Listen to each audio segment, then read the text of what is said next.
Here we go. We haven't done our journey in a long time. It's been a journey, right? Where do we want to even start? Can you even fathom how much we've done in 3 months? Like, it's crazy. I know. The fact that I was stuck in Maui for 2 weeks seems like a year ago. Yeah, ages ago. Yeah, it has been a whirlwind, an absolute whirlwind. And, you know, one of the things I thought would be interesting to talk about today is our finding and hunting of unicorns and our failures and successes with that. Yeah, for sure. And, you know, unicorn means those diamond in the rough people that are dynamic, that can do lots of things, that like out of the box. You know, to be honest, I explained to some people what we do at Enta, and they get this look of horror in their eyes, like, oh my God, like I have to create graphics in the same hour that I'm drawing a technical diagram. Like, you know, are you out of your mind? Yeah. It's exhausting to turn that, to switch back and forth. And frankly, leading for both of those things are very different and very, I'm very conscious of that. Yeah. Yeah, I mean, so for the people who are watching our journey, the last time we chatted, I don't think we had 7 employees.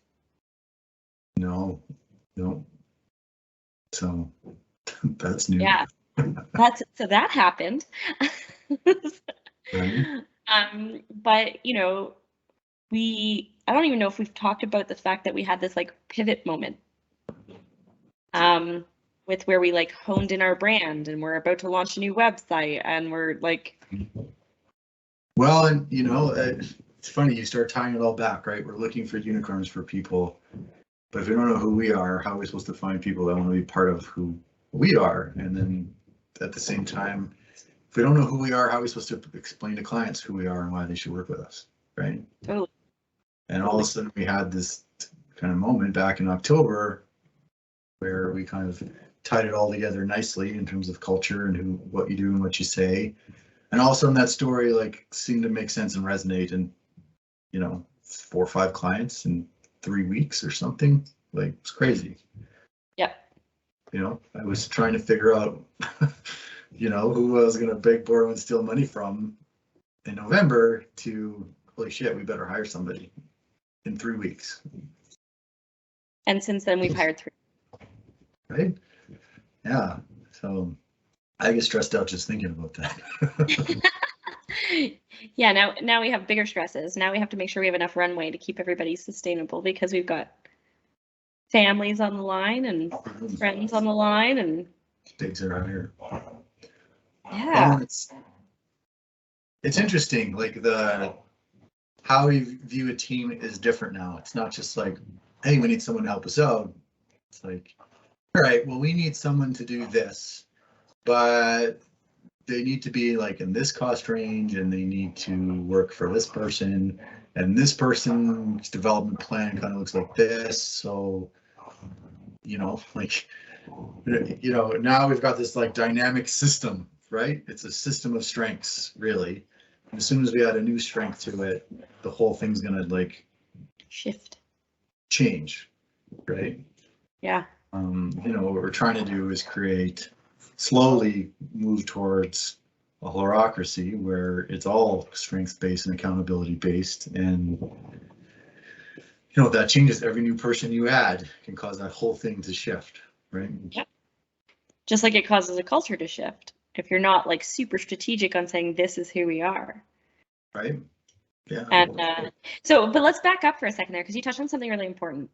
Is as a startup, and well, I mean, we're not really a startup anymore. We've been around for 7 years, but as a growing small business, like all small businesses, have a limited amount of ability to pay for resources, i.e.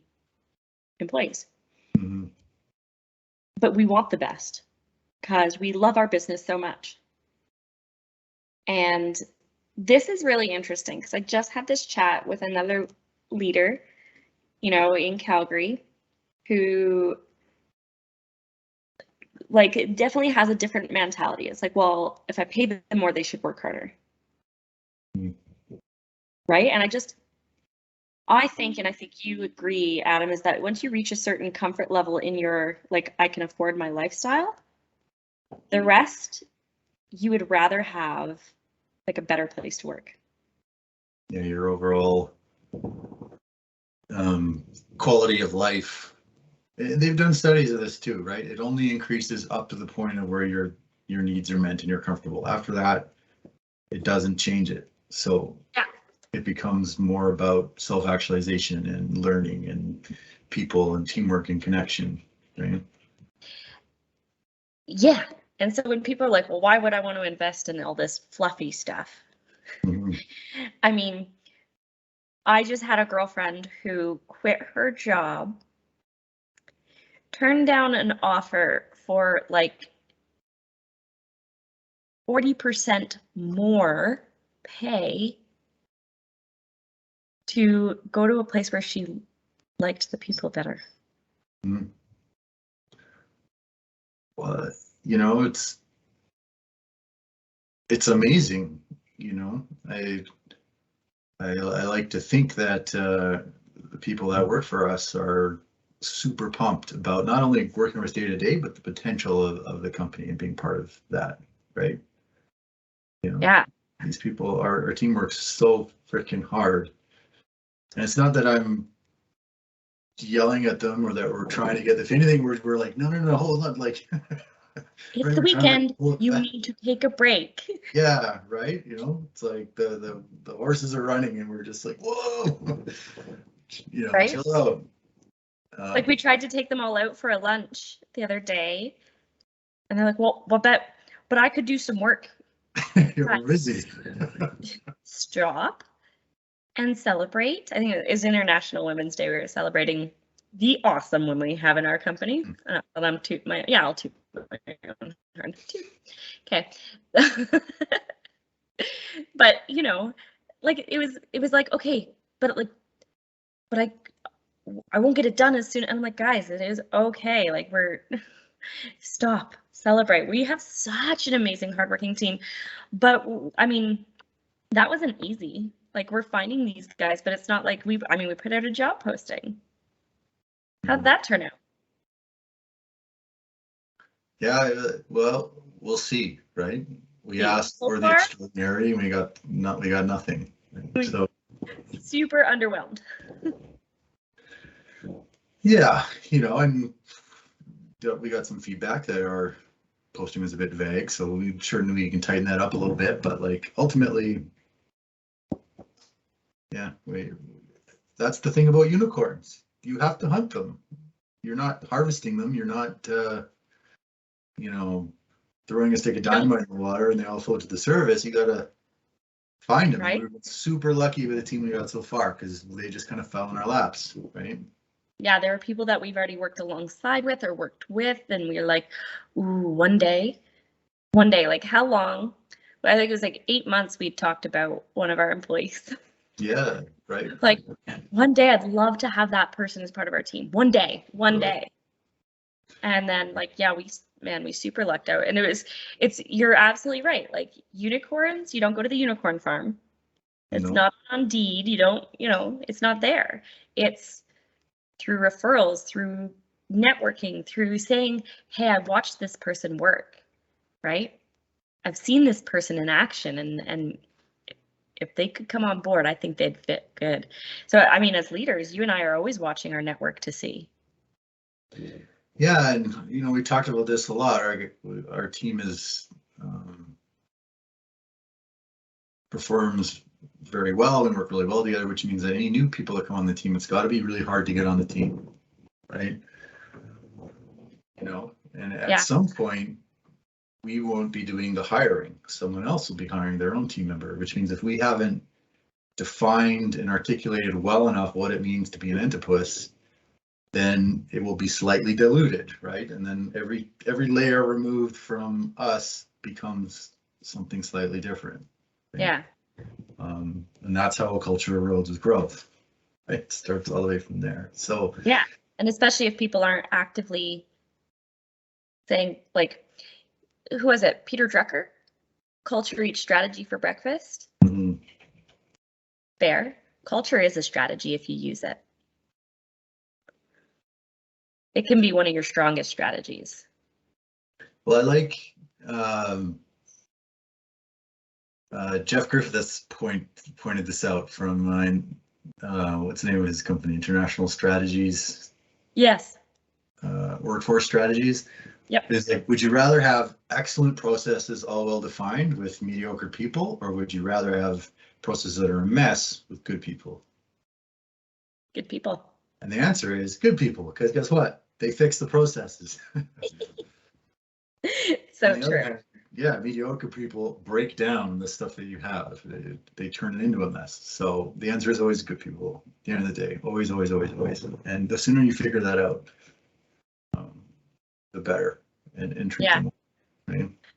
Well, and I guess that's the hard part, that, you know, from our perspective as a corporate culture company who's helping companies implement their culture into what they do and what they say, that's a really hard sell, because the ROI is accumulative over so many different points and opportunities.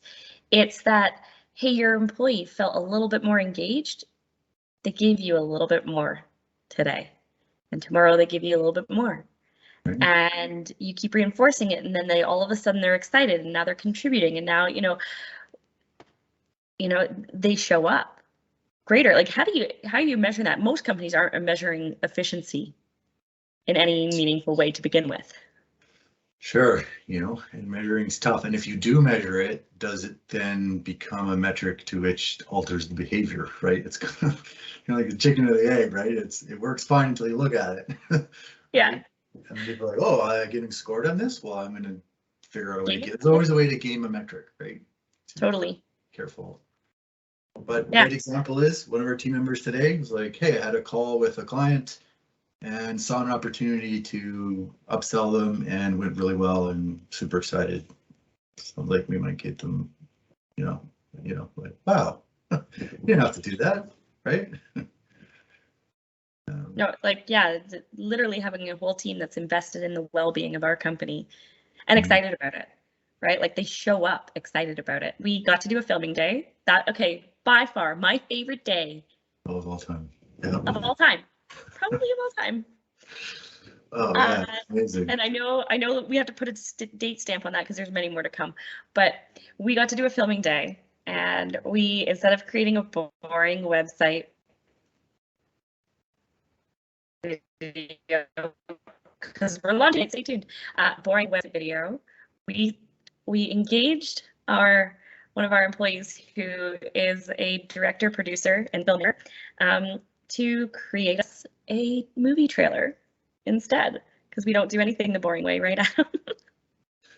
Yeah, and I was super excited because then he directed us for like 2 hours. It was like filming a movie. It was like different angles. Okay, repeat the line, but I'm gonna go from this angle. Repeat. You stand there. He had us all cast in our head. Like, oh, I can do that. Nope, you're there. He's over there. She's over there. It was hilarious, and Adam, I was crying laughing, and I think you were pretty close to it too. Like, we were like dying, because when I asked him to make us a movie trailer, I saw it as like an action drama, and it turned into a comedy, and I wouldn't change it for the world. It's hilarious. I know, he just knew it. It was really cool. And if I were to point to one thing I'm most proud of in terms of our leadership journey that we've been doing well, a lot of things that we can improve on as always, but like, really, we've done a really good job of not creating assignments, but we're creating spaces for people. This is a great example, right? Edit these videos. It was like, hey, make a video, carte blanche, go nuts, see what you want to do, right? It's just like creating spaces for people's strengths to like flex and see where that goes, right? Well, wow, they're actually, you know what I mean? Like, it's been pretty cool. You know what analogy I would use for this? It's like ballroom dancing. Okay.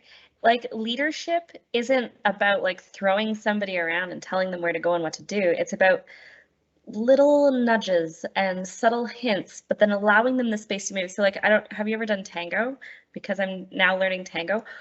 Part of the cue is like, if I have a gap between like my guiding hand and my shoulder, I know I need to push into that.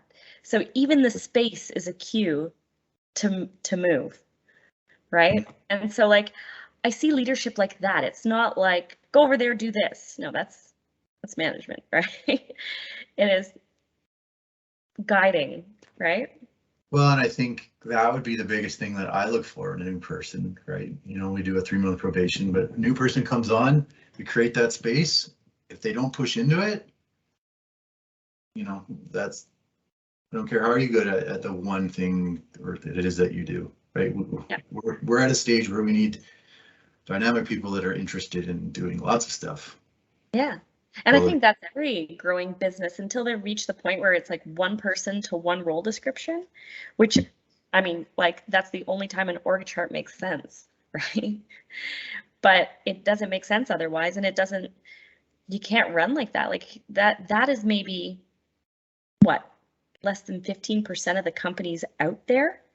Mm-hmm. Everybody else is running like a Mad Hatter, right? Sure. Well, and often the trickiest conversation that we have to have is with a leader that you're like, you need to just step away, delegate that and walk away. Even if it breaks and crashes the first time. Understand that's going to get worse and it gets better, but play the long game here, right? It's totally true.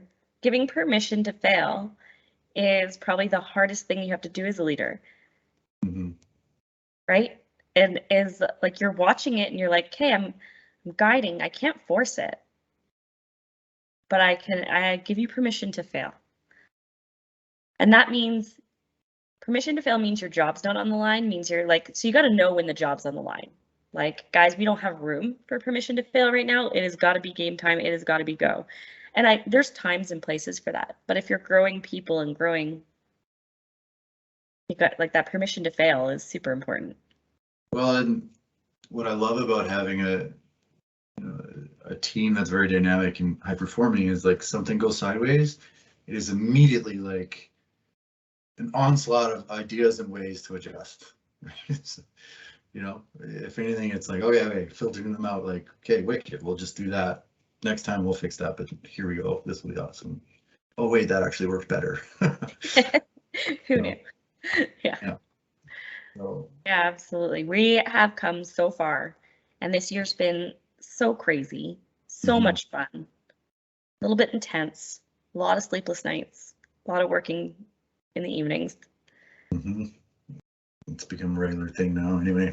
I know. Future us will be like, remember the days? God, I said that last time. I know. Yeah, it's crazy what can happen in a year. It's been 3 months. And I think I said this last year, like, oh man, it scares me to think what happens in a year. I know. Last year, if I were to define it in 1 year, I would say it was struggle. We had to struggle.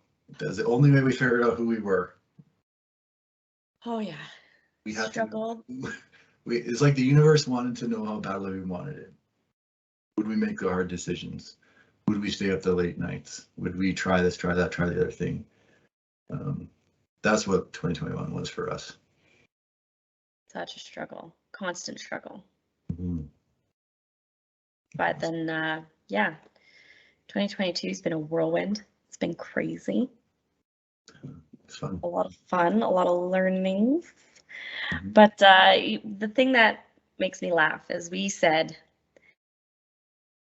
when we first started doing our journeys, I think it was 2019, we said, there's going to be a day, Adam, where you and I don't get to work side by side anymore.